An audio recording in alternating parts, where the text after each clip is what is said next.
Emotional algebra, where the heart meets the math. What is integral is derivative as you figure out your path. Power plus emotions equals more than you can see. Listening to the wisdom of our host, Dr. E. Emotional Algebra with Dr. E. Welcome to Emotional Algebra with Dr. E. Emotional Algebra is a podcast that helps listeners to understand the subtle calculations that people make every day in their relationships with others, and explores the known and unknown variables that affect interactions in our everyday lives. I'm your co-host, Andrew Tavani. And I'm Dr. E. That's right, Dr. E. And Dr. E, you are no stranger to the political discourse in this country. And we right now are in the midst of a very contentious election cycle. So we were thinking that we should address that and take a look at some of the emotional factors behind everything that happens in politics and elections and all the things that make it contentious. Right. I think what we wanted to do is really look at how emotional algebra really ties itself into everything we do. And in order to really understand that emotional algebra, again, we want to look at the attitudes, the beliefs, the emotions, the perceptions. And history is a really important part of that. And how far you go back, while some people feel like some of these issues looking back in time might be irrelevant, I say they absolutely aren't. Often people want to take their own personal issues and put them in their garbage heap of life. And that's just doesn't work. So we have to really understand those contexts of what led to different emotions and beliefs throughout history that then we, without realizing it, have been affected by. And, and even now in the last few elections, some of this to some people just feels like what they know. And it might be the elections that they have known if they're relatively younger. But to us who have lived a little bit longer, these times absolutely aren't normal. Normal's defined by statistics, by what you see happens on average. It's really a statistical term. We often use it inappropriately, but if we look at the bandwidth, the whole collection of political discourse throughout the history, we'd find those blips in time that that you're going to cover in a little bit. We'd also have times that have been relatively calm, while there's always going to be political contention and differences, and discourse. It's how we talk about those things and how those things are manifested within our families, between our neighbors, in our communities, and in our country. And now we're really finding unique times because of all of these factors that are tying together. So, like I said, I think what we first wanted to do was take a look historically at just periods in time since the creation of our country that'll be 250 years old in 2 years. And then we also wanted to take a look at a period of about the last 40 years and then just cover more of a discussion of what's behind this from the standpoint of emotion and roles that are played and what we fall into and what potentially drives a lot of the conflict that we're experiencing right now. Right. And as you say, on this podcast, in previous episodes, we've really focused on interactions between individuals mostly, maybe small units of people, family units, and so forth. But all of the things that you discuss apply on a macro level in communities and within a country. And so, like you said, it's important actually to understand your history and to know your history. So we've put together just a little brief review here of some of the different contentious political eras of this nation's history. And we're almost 250 years old now. 2026, the country will be 250 years old. So I'll go ahead and just review those for people just so they have that in the back of their mind. And then we can drill down a little more on the more recent history when we get there. But Dr. E, it all started with the American Revolution. Right in the mid 1770s to the mid 1780s. We were the founding fathers were fighting for independence from the king and the monarchy across the ocean. So that was obviously a very tense and politically fraught period in American history. And then you had right into that, it was followed by yet another tense period. And that was that lasted probably about 30 years, from the 1790s to about the 1820s. And that was the early republic, the formation of parties.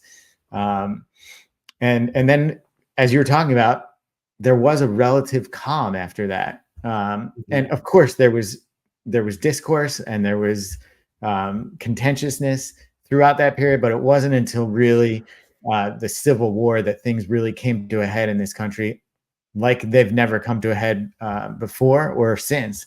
And that was, obviously, we know, Civil War was about 5 years, 1860 to 65, and then following that, Reconstruction, which was a very difficult period for the country. No doubt there was plenty of divisiveness at that time period. Again, after that, though, there was some relative calm up until, you had World War I, which that was a very unifying period for the country. But then we had the Great Depression and the New Deal, which obviously was a lot of divisiveness, polarization in that period, followed by World War II, which once again was unifying. So relative calm, even though we had, I think, Dr. E, you've talked about having an outside sort of enemy, a common enemy that the country can unify around fighting. Right. So that's where we were. And then, so it was relative political calm, so to speak. But then you had the Civil Rights Movement, and then that into the Vietnam War era. So that you're talking 50s and 60s, and then the 60s to the early 70s, which deeply, deeply politically divisive time period in this country's history. Once again, follow that with the 80s and, the Reagan era and whatnot, a little bit more calm. And then right up into where we are now with our contemporary political polarization, which is, at some point, I think, Dr. E, I think this is unlike pretty much anything I've seen in my lifetime. Right. I would look back to the Vietnam War. I wasn't around for that, but I should note, I'm not a history expert. But from what I know about history, the period of the late 60s seems to be very similar to what's happening in our country now. It was a time of basically shifting dynamics from what was a relatively period of calm, of hierarchy and structure, where everybody or most people fell into line through the late 50s into the early 60s, to where then you had a shift more to equity. And anytime you're having a shift in power, a shift in status, and people wanting to be recognized for their status or climb in power and be willing to upset the status quo, then you're going to have conflict depending on how that impacts other people who have power. Once people get power, they often don't want to give it up. And those who want to get power want to undermine those in power. So we can look back through time, all the way back to the Civil War. It's the same issue between our homeland of England at that time and what we wanted to be recognized as and it didn't necessarily start, I believe, really as a separate countries. No, we don't want to be taxed without representation. We want to be treated fairly. We don't want to feel like we're feeling exploited. And if you take that theme of exploitation from people who are in positions of power, that's what people on both sides of both parties are claiming and have claimed throughout time, no matter the political party. And look around the world, and you have basically had people wanting to represent their constituency, to be the voice for the people that they feel they're trying to help to gain power, respect, status, equity, balance, a fair hand, a better job. All these situations that we want to realize, it's about that. Like I said, those variables that enter into our collective emotional algebra. Dr. E, just to look at the more recent history, you could say that starting in the Reagan era, which was the beginning of the 1980s, you had some shifts in political power in this country, in sort of just the culture of this country too, coming out of the 70s and then into the 80s, which was, depending on how you look at it, I mean, we were in retrospect, you could see we're at the tail end of the Cold War, but at that time, people didn't really know that. Mhm. So that was sort of a looming large sort of factor overall, Mhm. hanging over all of that. Mhm. But we also saw like rise of the religious right. I think that's where religion and maybe Republicans sort of became strongly tied together. Mhm. Um, Mhm. and and Reagan himself, uh, brought, I think, a new brand of conservatism maybe to that to the Right. country. Uh, as far as negotiating sort of the end of the Cold War, I'm curious, Dr. Reed, what do you think about any emotional algebra that went into that for Reagan, or for anyone who was part of that entire effort? Or even on Oh, the other side of it, what do you think Gorbachev was thinking? to me, I think in that was, what a coup. I mean, he was able to, and I don't use that politically. I use what a win, basically, because it brought stability to areas that lived in fear. We had an exchange student in the 70s who was from Finland, and weren't really aware of the fear that they were living with during the Cold War of Russia potentially invading that area. And then after the Cold War, they there was a sigh of relief. So we don't really realize from our perspective how other countries around the world have become influenced by our political climate, by our influence in the world, by the representation as us being a leader in politics that really over time generated a feeling of stability and support and security. And that shifted. And I think that's part of what as individuals we don't recognize is how do people view us from the outside? We often view ourselves, like I said, from our real, feel, and ideal selves. And while we want to think our real self is what we think we're putting out there, and that's often closer to our ideal, other people often see different things.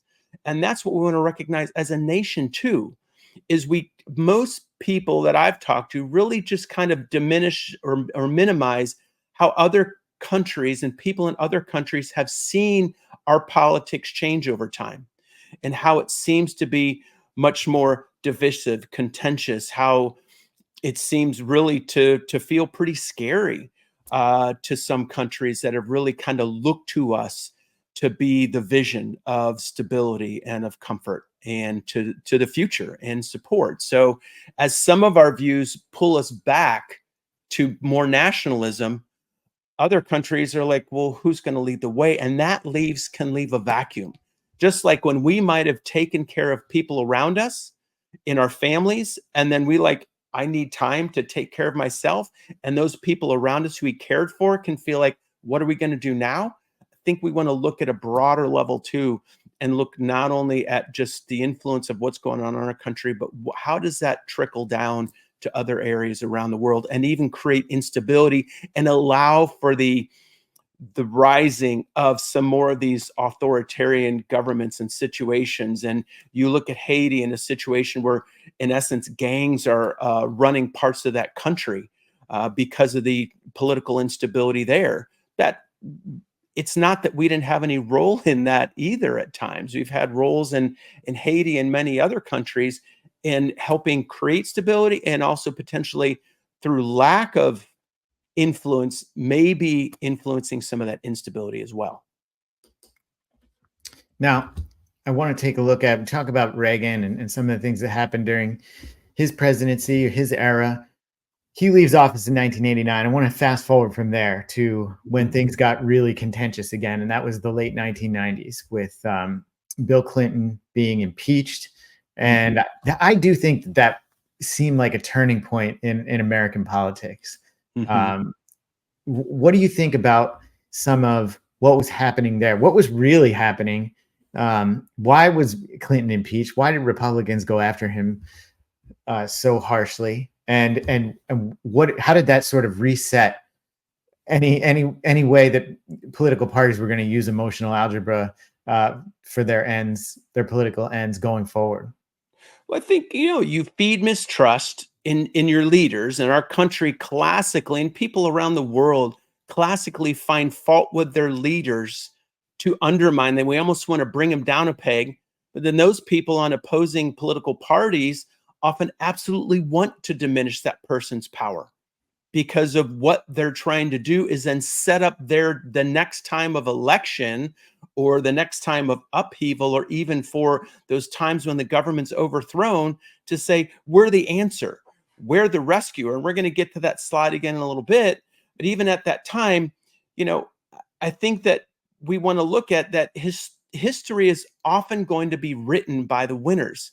So for me, even to go back and talk about what were the specific things that happened, to me wouldn't be responsible in that, because they're different stories told and different accounts. And some people, historians, say you really can't tell history or talk about history for at least 30 years past those events that happens. That's some view of historians. So yes, that one is at least 30 years past now. We're close to that time of looking at that. Almost, yeah.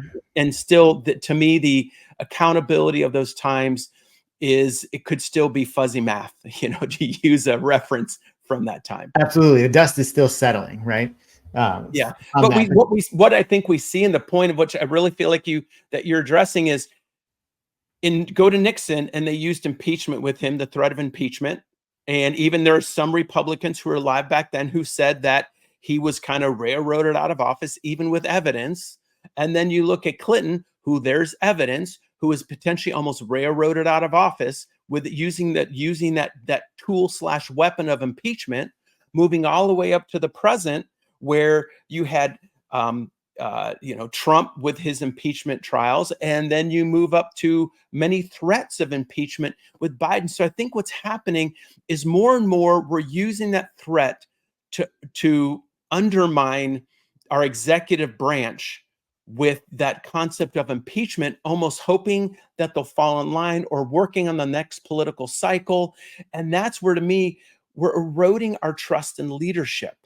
We're eroding our ability to also believe in our politicians, because depending on which side we choose, we're just going to see what's going on as manipulation. And then we're often likely to revise our view of truth to fit with what we want to believe and what we want to see, that aligns with those that we hope are going to rescue us and make our lives better. And then we become blind to truth. And that's my concern of what I see now, just in our political culture overall. Yeah, and that's sort of what I was getting at, Doctor. I was wondering, like, you hear impeachment should be used for high crimes and misdemeanors, and you can look at Bill Clinton, and maybe what he did was criminal on some level, maybe what he did was morally wrong.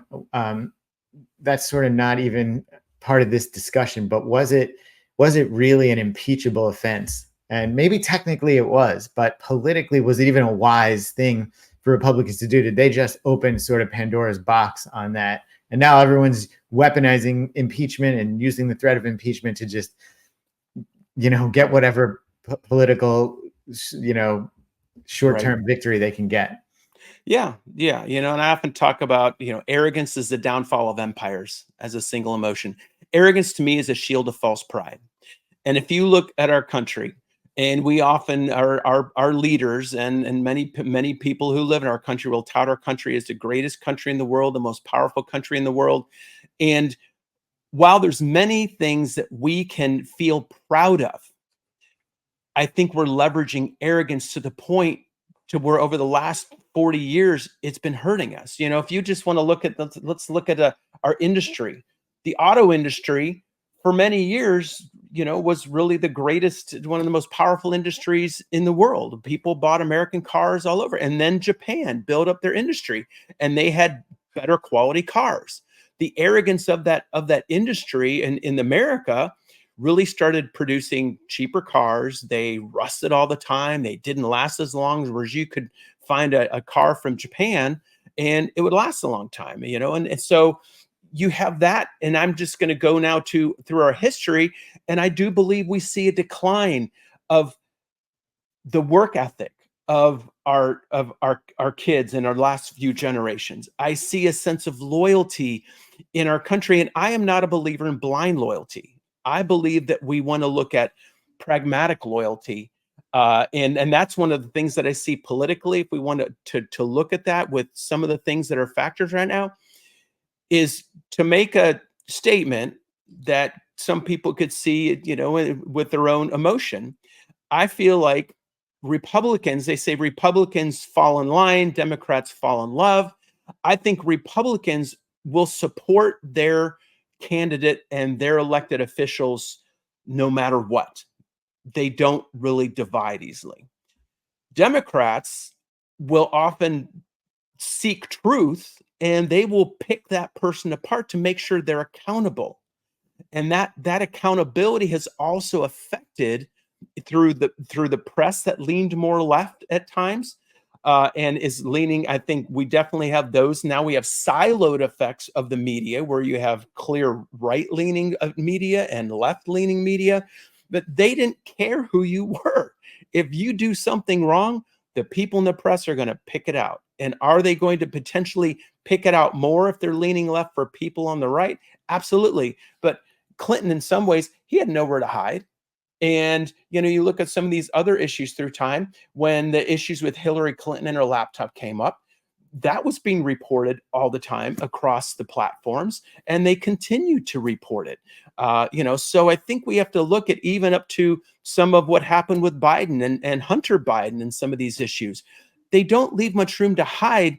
And I think that's something we want to look at as well. Not that the media should be quiet if it doesn't support their candidate, is that all media is there to be fair, unbiased, objective, and put the facts out there for people to be able to figure out or make up their minds. And now what we've lost trust in and what's been undermined, and in part, in my opinion, purposefully undermined, is our ability to trust the media. And that's been by forces within our country and outside our country, as has been discussed, as we've seen more of the influence of social media as well.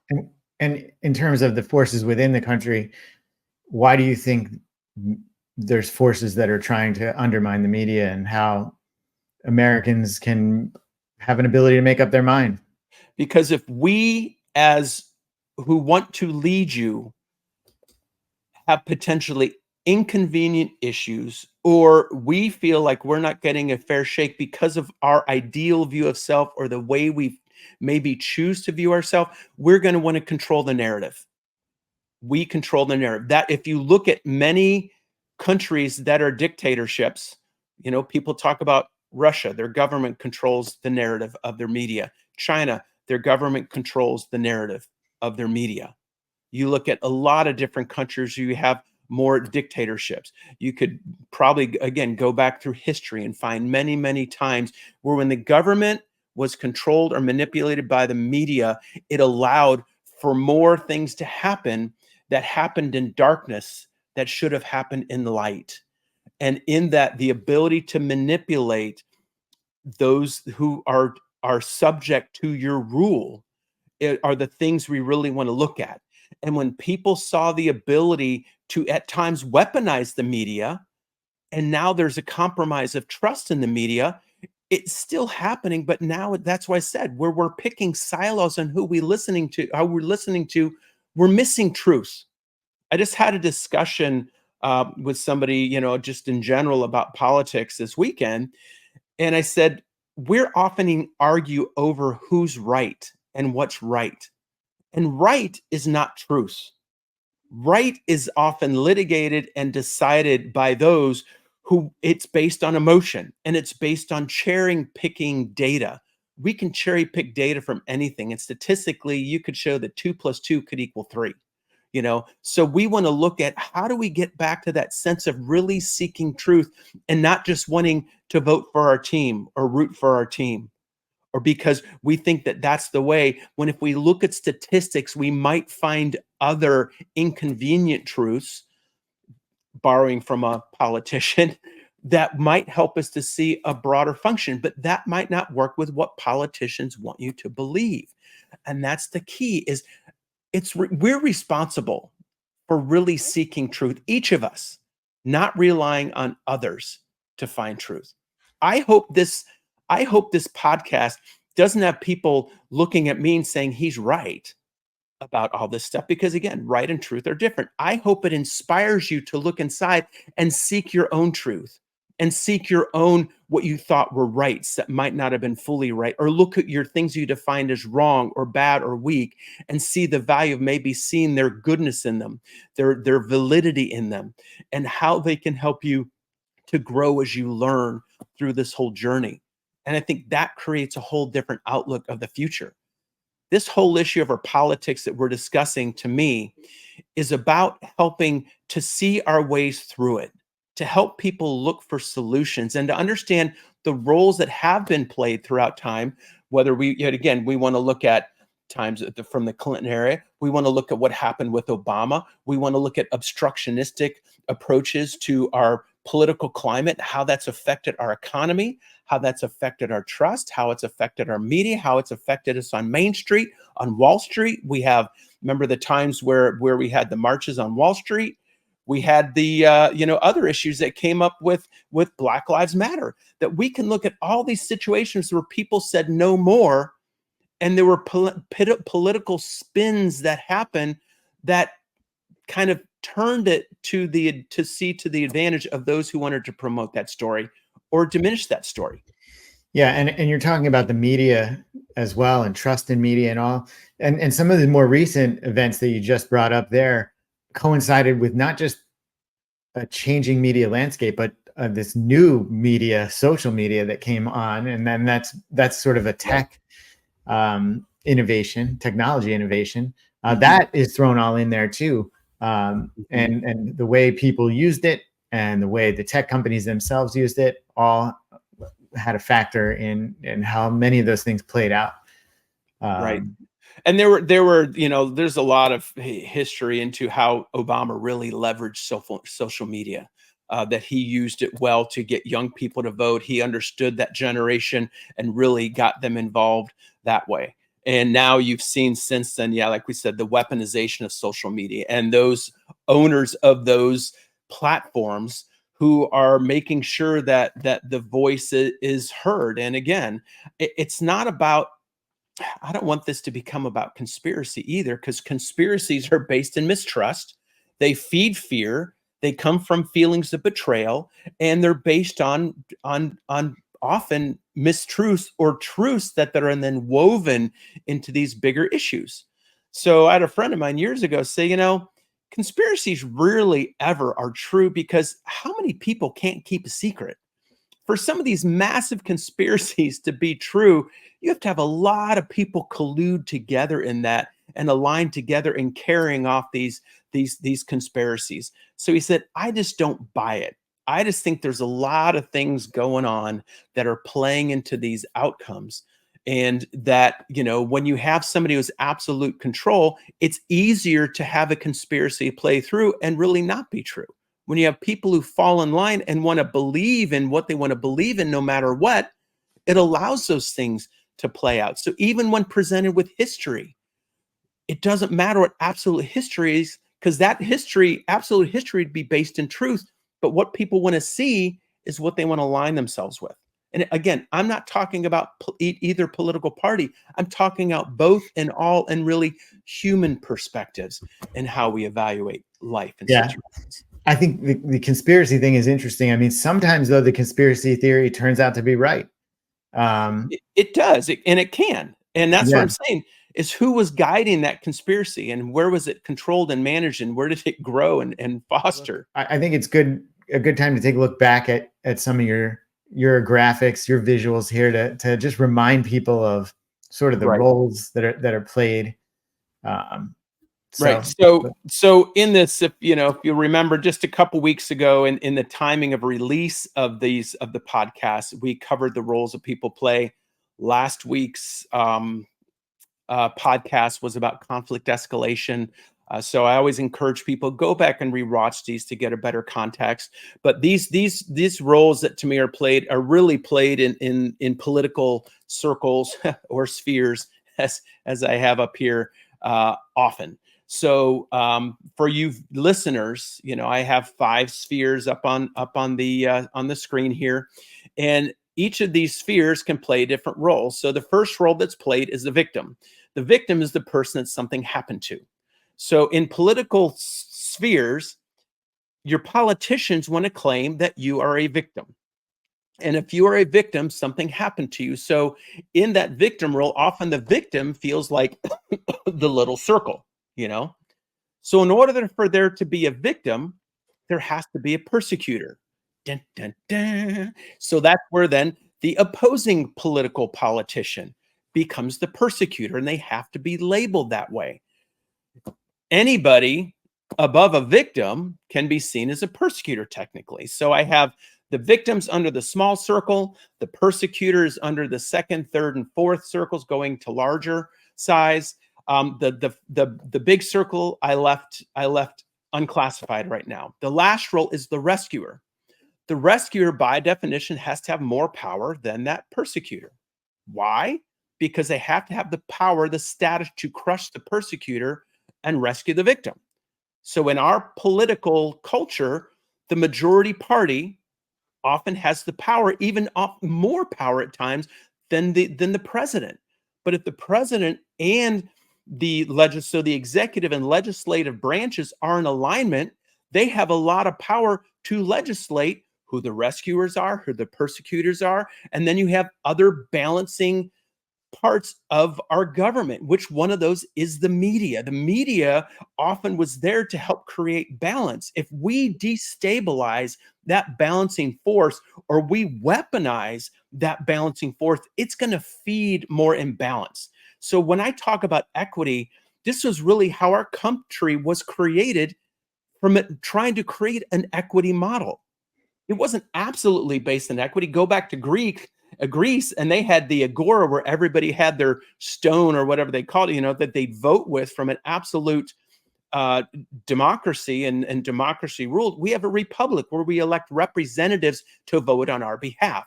So that's what makes it different. We call it democratic, but it's a republic, or a democratic republic. So understanding some of the context of that is also important. But the rescuer role is critical because our politicians have to be seen as rescuers. So they have to be seen as good. So if now we go back to the diagram, and now we look at when I enter in all the different positions, people can play those roles.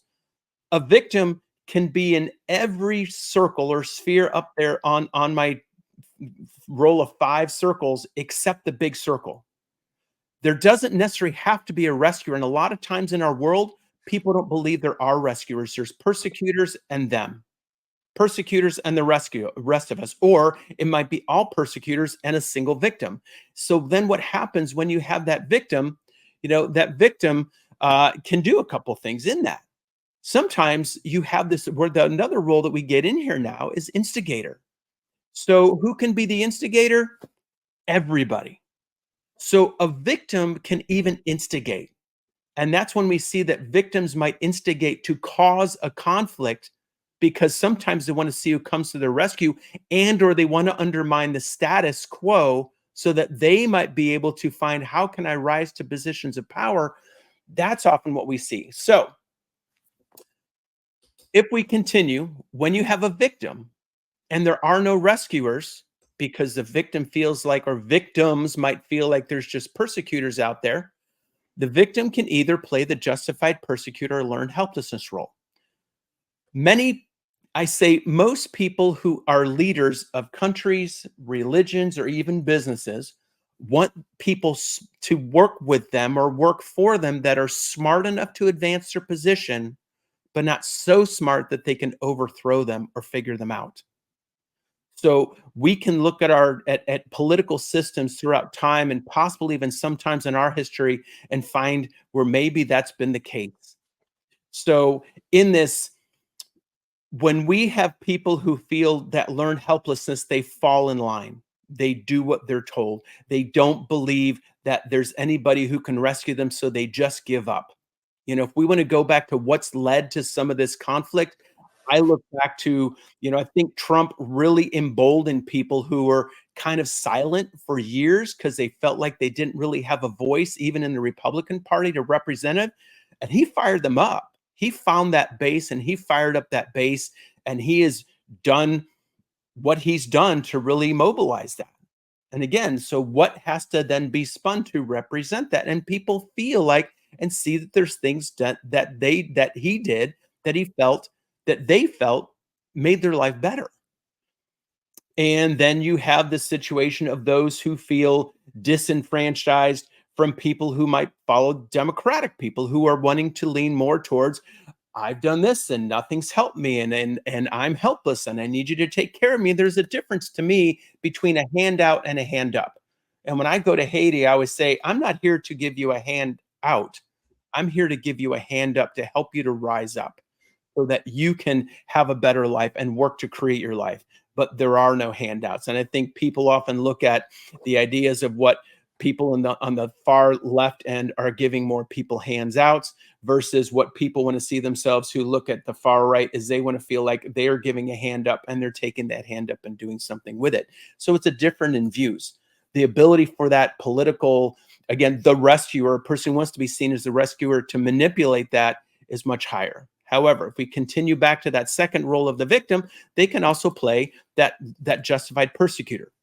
I can justify my persecution of you because you started it. I'm going to finish it. And that's a lot of what I see happening. It never ends, though, because people want to feed the conflict. They want to feed the victim enough that he can either fight for them and or they want to take away from their ability to feel empowered so that they'll just give up and give in. And Dr. Reed, let me just ask a question here. Looking at this, I'm wondering, between candidates, when you're in the midst of an election like we're in now, who's the rescuer? Who's the persecutor? Who's the victim? Is it changing depending on who's leading in the polls? Like, help people sort of understand how this all applies to sort of the situation we're in now. It just depends on the person. It depends on, it depends on you and what you as a viewer or listener feel or believe, because obviously you are going to want to see your party, your candidate of your party, as being your rescuer. He or she is going to make your life better. So it's how you sell yourself, how the rescuer sells themselves in that role of rescuer. So, now we get in this situation that happens, and we've seen this politically too, is when is the rescuer a victim? Is when they become a martyr. And some politicians throughout time have basically put the message out there, I've done this and this and this for you, and what have you done for me? And that's where we get into that idea of people who really are elected to office are more often in it for them. And I'm not going to say all politicians are in it for them. No. On both sides of the aisle, people get into politics. There are those who do it because they want to make the world a better place. They want to help their communities. They want to help people. And I think we also know there are a number of them who get into because they want to advance themselves, their parties, their businesses, their alliance, their religions, their beliefs, all these things. So we just want to really look at it that we don't want to demonize every politician, but the idea of when we get in this idea, remember, of a victim, persecutor, rescuer, and even instigator, we want to understand why different people start those conflicts. And they start them to get power over. It's about having power over in these roles, not power with. Because even the victim finds power in the role that they play. Because who's going to rescue them, or looking for people to rescue them, or justifying their persecution of others because of their victimization. So every role has great power in this, from roles where people feel disempowered. So if we come into this, and this is really important politically, is to me, people play these roles chronically. The chronic victim plays the how much do you love me game. The chronic persecutor plays the how much do you fear me game. The chronic rescuers, how much do you worship me game. And that's where often there are many politicians who can fall into that chronic rescuer role, and they want to be worshiped. And they inspire worship. The way is, how do they inspire worship without looking like they're wanting it? And without playing it in a way that they get all this adulation. And some people aren't so good at hiding that they want to be worshiped. So I think you'll hear today that we've really tried, for you viewers and listeners, to not align with any party or not align with a candidate, because my goal isn't to sell you on a candidate. My goal is to help you understand what goes on and has gone on within yourself, so that you can see these roles and to really start to understand that, you know, most politicians have their agendas. And if we want to make this country a better place, we really want to look to seek understanding of everyone and where everyone's coming from and perspective take. And that is about equity. We are falling back in this time of hierarchy where a lot of the things that seem to be want to be presented are about seeking power and control over versus power with. And yes, for thousands and thousands of years, we see how man has often existed in this hierarchical culture of wanting power over. And we see how that doesn't work. In our political culture right now, there are forces outside of us who have indirectly yet actively sought to have power over our minds, our hearts, our beliefs by what they've sown through our social media system, by what they've sown through feeding our own fears and doubts and mistrust. Remember, doubt wants us to ask more questions. Confusion lets us know when we need more information. Fear lets us know when we might need to protect ourselves. You know, and mistrust is about feeling that sense of betrayal, violation, helplessness. It's a combination of different emotions that feed that sense of mistrust. And now people, when you see what people are posting on social media, just to often just appear smug or brash and arrogant, just to present their side to be better, we're losing our ability to talk together, to communicate together. And at the bottom of this core is, like I said, this deep mistrust that's been fostered for years and years. And many politicians capitalize on that. Don't give them that power. Seek your truth, seek information, look at multiple sources and see and really see and look to see where your sources are coming from. And know that our truth lies within us if we can look for it and we can search and find the answers. And yes, that means often looking outside of us and looking at some of the things we find as truth as well as inconvenient truths, and to challenge our definition of what we believe is right, what we might see as good, and what we might see as strong. Because to me, people who have to show absolute strength and power over people are hiding their fears. And that's what we're going to talk about in that self-development, and I've already touched on as imposters. So we want to realize that sometimes the emperor has no clothes, and they're going to tell you, and everybody else is going to tell them what a wonderful suit they have. Now, Dr. A, just to be a little end here, go out here on maybe a bit of an optimistic note too, though. Right. As far, you're talking a lot about power structures and power with versus having power over. Mm-hmm. Don't you think America has come, imperfect though it may be, about as close as you can come to that idea of power with? Even just the design of our government system, like the 3 branches of government. There's really not meant to be anyone with greater power over any other governing body.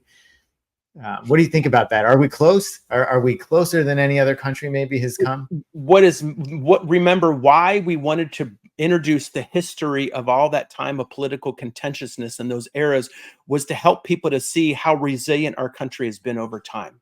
Okay. I do not want to be a doomsdayer. That is not my goal. My goal, like I said here, was to lead people to see the value of equity. Do we have checks and balances in place? Yes. Did we, people from both parties could say we survived times that could lead to potential, political overthrow and a dictatorship? Yes, we have. And I think that, again, that's where we want to look at. As long as our country, our parties have become obstructionistic to the success of the other parties' platforms and their policies, is also, we have to see how that's going to undermine our strength. It's like if somebody had been told that they're potentially at risk for a heart attack, and they're told not to eat foods with sugars, or that they're finding feed insulin and fatty foods and things like that, and they continue to go out and feast on that, you're risking a heart attack. Now, you can mitigate that with exercise and all those things, but you're still risking a heart attack. So we want to see the things that we're continuing to do that are leading to potential unhealth and, to me, deterioration of us to be able to really have positive political discourse, because neither party wants the other to be right. They want the other to be wrong so that they can be seen as right and good and strong. So yes, we have been resilient, and 250 years in the history of the world is still a short time. So if we want to be here for a longer time, it's important for us to find the ability to find our way together, and to find the people around us who are purposefully undermining our ability to find our peace within ourselves, our peace in our families, our peace in our communities, our peace in our nation, and to contribute to the peace of a world around us, that we can really all succeed and all win together with. And that's a great point, that the country is just about 250 years old. That may seem like a long time to a person in their lifetime, but that's really just we're just potentially getting started as a country. Right. And I think your point is we want to remain a country and just be careful. Right. Exactly. Exactly. So remember those emotions of arrogance as a false pride. I want us to really find our pride, to find the things we believe, and remember that all the core of everything, to me, that I look for is us finding the love through this whole thing, that people love our country. There are many, many people who do what they do, who call themselves patriots, whether they're on either party or whatever. They love this country. Well, they want the best for this country. And as we are able to find methods that can work and that we can work together, rather than, like I said, just wanting to be good and or strong and or right, that's where, again, we'll find more success. That's right. So keep all that emotional algebra in mind when you're thinking not just about your daily interactions with others, but in these bigger, more collective type of interactions as well. Right, right. So until next time. Emotional Algebra with Dr.